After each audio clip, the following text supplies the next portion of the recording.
Sean todos bienvenidos a Psique News, el noticiero que te toque el alma.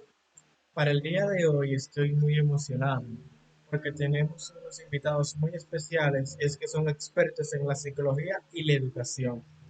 Además, realizaremos entrevistas con ellos para que puedan explicarnos más sobre estos temas y de sus experiencias con estos temas. Pero antes de iniciar, vamos a presentar un video relacionado con el tema que ha estado circulando por las redes sociales en los últimos días. Como ya sabemos, la adolescencia es una etapa en la cual el ser humano se encuentra en un periodo de transición de la niñez a la adultez temprana. Este fenómeno ocurre entre los 12 y los 21 años, según estudios realizados. Entonces, teniendo en cuenta este factor y la educación secundaria, sabemos que la mayoría de los estudiantes se encuentran en esta etapa, en la cual existen ciertos factores que hacen que el estudiante tenga problemas psicoafectivos, emocionales y sobre todo de identidad. Entonces es de suma relevancia tener una educación emocional con buena calidad para que el estudiante pueda, pueda sentir un afecto de la escuela hacia él. En cierta manera hay ciertos paradigmas que solo se limitan al contenido escolar, que solo se limitan a lo que se enseña tradicionalmente, pero debemos de romper con ese paradigma e inculcar a que se motive y se cultive la educación emocional en las aulas, ya que es de suma importancia para que los estudiantes puedan obtener tanto una alta capacidad intelectual y una alta capacidad emocional. Y es por esto que se hace necesario la educación emocional en los estudiantes. Sin más preámbulos, vamos con las entrevistas. Bueno, vamos a empezar con la primera entrevista y para esta tenemos al invitado, Robert Lorenzo, el cual es un docente de psicología y trabaja en el INTEC. Sí, buen día, Psique News, buen día, comunidad. Estoy muy contento de estar aquí en esta entrevista. Para iniciar, la entrevista se centrará específicamente en los tipos de aprendizaje. Para dar comienzo, iniciaremos con la primera pregunta que plantea, ¿qué es el aprendizaje por descubrimiento? Bueno, este tipo de aprendizaje se basa fundamentalmente en que el individuo investigue, indague, descubra y saque conclusiones que respondan cuestiones que se le planteen, es decir, busca resolver, dar solución a problemas y cuestiones que se le presenten. Este tiene la particularidad de que el individuo está muy involucrado, es decir, tiene mucho protagonismo en dicho proceso. Esto debido a que como es el individuo mismo que da solución a los problemas y las cuestiones, entonces se afirma que dicho individuo realmente está asimilando lo que está investigando, debido a que está resolviendo una cuestión. Sabemos que para el aprendizaje por descubrimiento, el individuo va realizando la misma acción múltiples veces y cometiendo errores. Pero, ¿cuál es en realidad la importancia de que el individuo cometa errores a la hora de ejecutar este tipo de aprendizaje? Bueno, el error en ese tipo de aprendizaje es una puerta que abre la posibilidad de que se mejoren las construcciones de conocimiento que se den, debido a que si vemos un error es debido a que la construcción de conocimiento está fallando, es decir, hay una falla en la construcción de los conocimientos que se necesitan para la solución de la cuestión que se está planteando. Es por eso que el error es una forma de que el individuo mejore estas construcciones y que sean aún más estables. Es por eso que normalmente se afirma que un conocimiento adquirido desde cometiendo un error es mucho más significativo que uno en el cual no se cometen errores. Además de este tipo de aprendizaje, tenemos otros, como es el que se lleva a cabo con personas que están en tu entorno, que es denominado aprendizaje cooperativo. ¿Cómo lo definiría usted? Bueno, el aprendizaje cooperativo es un tipo de aprendizaje en grupo en el que un grupo de individuos se reúnen para aprender juntos. Este tiene la particularidad de que a cada individuo se le asigna un rol, pero eso no significa que cada uno vaya por su lado, sino que se van a ayudar mutuamente respondiendo a las responsabilidades que le asigne el profesor. ¿Cuál considera usted que es la importancia de este tipo de aprendizaje? Bueno, La importancia se puede ver desde dos puntos. El primero es que desarrolla valores como son y capacidades como son el liderazgo, eh, la solidaridad, la aceptación de la diversidad. Ahí entramos en lo que es interculturalidad, pero también y viéndolo desde un punto de vista de mi área, que es las matemáticas, esto ayuda a la estabilidad de las construcciones de conocimientos. Esto debido a que, por ejemplo, cuando se realiza un trabajo en equipo, un aprendizaje cooperativo en esta área, normalmente se da el caso de que un alumno le explique a otro y por medio de esta explicación, un alumno que tenía una laguna, que tenía un error, por así decirlo, en su construcción, pueda mejorarla y pueda aprender y realmente asimile dichos conocimientos. Y esa explicación de alumno a alumno resulta mucho más significativa en muchas ocasiones que la que le provee el profesor.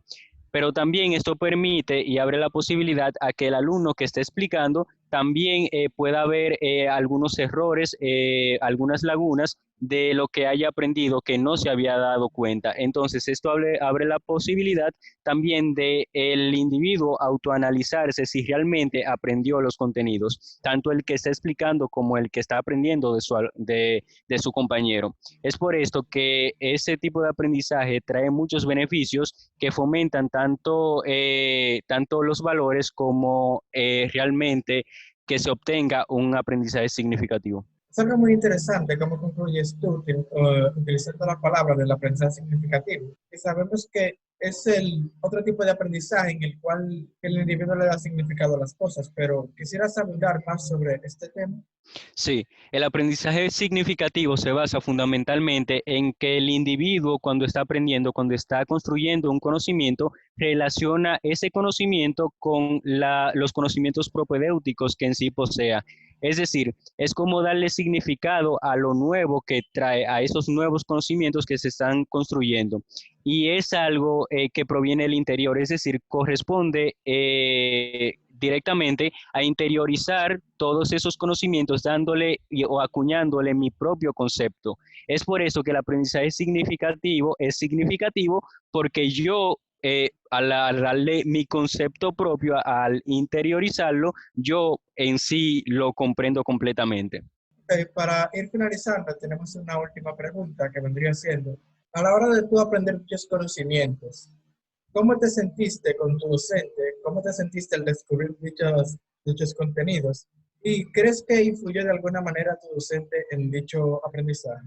Sí, mi docente influyó mucho, tanto la docente como mis compañeros, debido a que las actividades que se nos planteaban no solo correspondía a nosotros aprender, a nosotros indagar de estos tipos de aprendizajes, sino que también las actividades correspondían a este tipo de aprendizajes. Y me explico, por ejemplo, en el aprendizaje cooperativo, nos dieron una actividad que era analizar cooperativamente ese tipo de aprendizaje, analizar sus cualidades.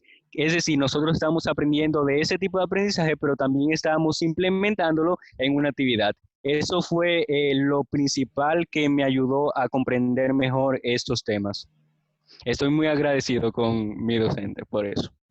Gracias por prestarnos de tu tiempo para hacer dicha entrevista y con esto daríamos final a la entrevista. Si tienes algunas Muchas, palabras para despedirte. sí, muchas gracias a ustedes, gracias por escucharme, gracias por tomarme en cuenta para esta entrevista y nos vemos en una próxima. Hasta luego.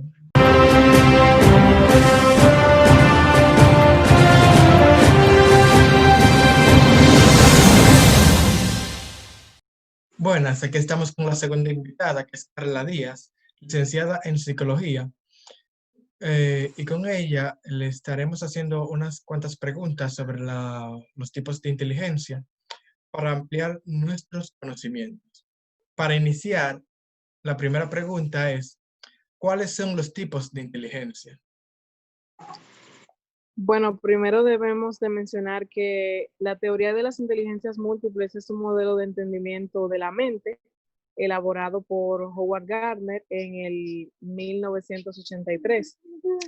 Eh, para él la inteligencia es un conjunto unitario que agrupa diferentes capacidades específicas Estas funcionan como una red de conjuntos autónomos y relativamente estos están interrelacionados.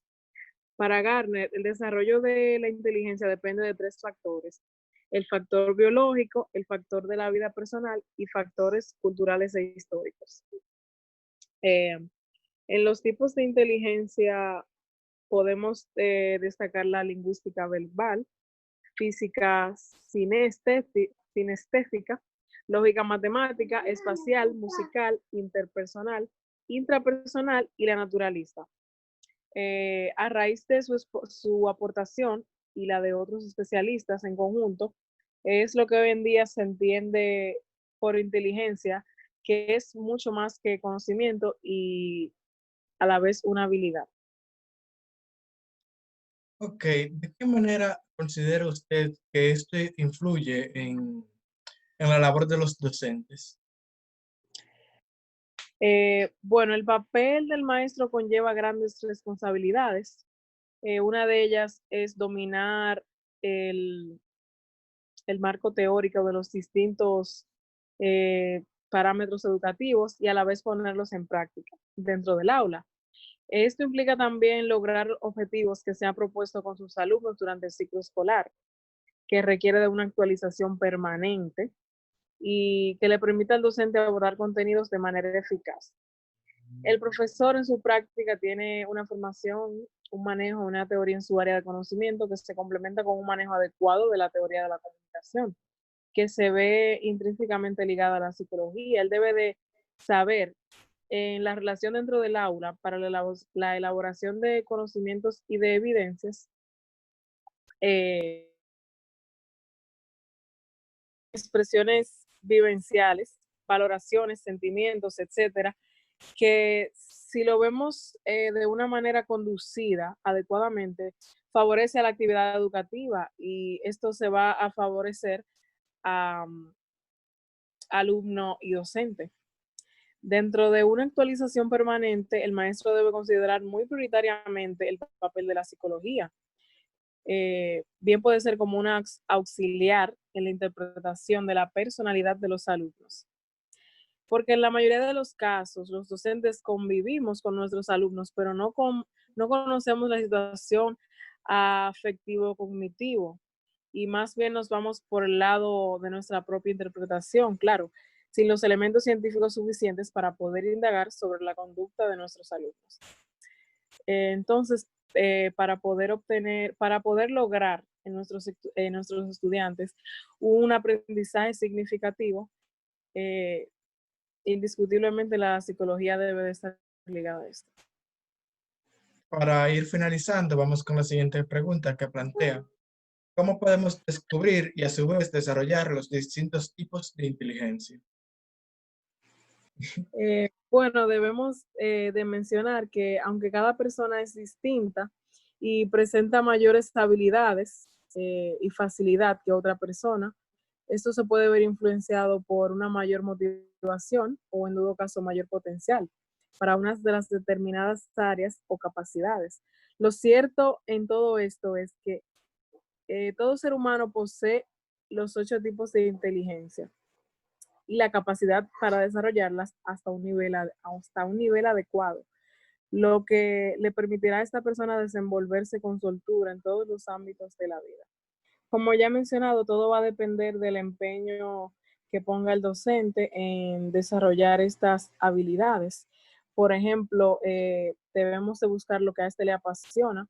Puede ser un tema concreto o un método de aprendizaje, un espacio de trabajo, como él se sienta más cómodo. Es decir, buscar la manera de que el alumno se adapte, o sea, cree su propio ambiente. Plantear el aprendizaje como un descubrimiento también puede ser una opción. Enfocar el contenido desde la práctica y también puede ser practicar el positivismo. Para finalizar, tenemos una última pregunta que es: ¿cómo te sentiste al momento de aprender todo esto? ¿Y consideras que tu maestra influyó en el aprendizaje de dichos conocimientos? Como ya he enfatizado en todo lo que hemos conversado, el docente juega un papel crucial, sumamente importante en la construcción de nuestros aprendizajes, y yo considero que mi maestra influyó bastante en esto, en la adquisición de estos conocimientos, eh, ya que ella, como ya mencioné en una de las técnicas, lo utilizaba como práctica, es decir, no solamente se basaba en la teoría, sino que ponía en práctica lo que quería enseñarnos. Bueno, hasta aquí ha sido la entrevista en el día de hoy. Esperamos que haya sido de su agrado y que les haya servido a ustedes toda esta información. Pero antes de despedirnos, quisiéramos darle la palabra a la invitada, si lo desea, para que se despida. Sí, claro, muchas gracias por la oportunidad. Para mí ha sido más que un honor y un placer compartir mis experiencias y algunos conceptos con ustedes. Muchas gracias. Bye. Hasta luego.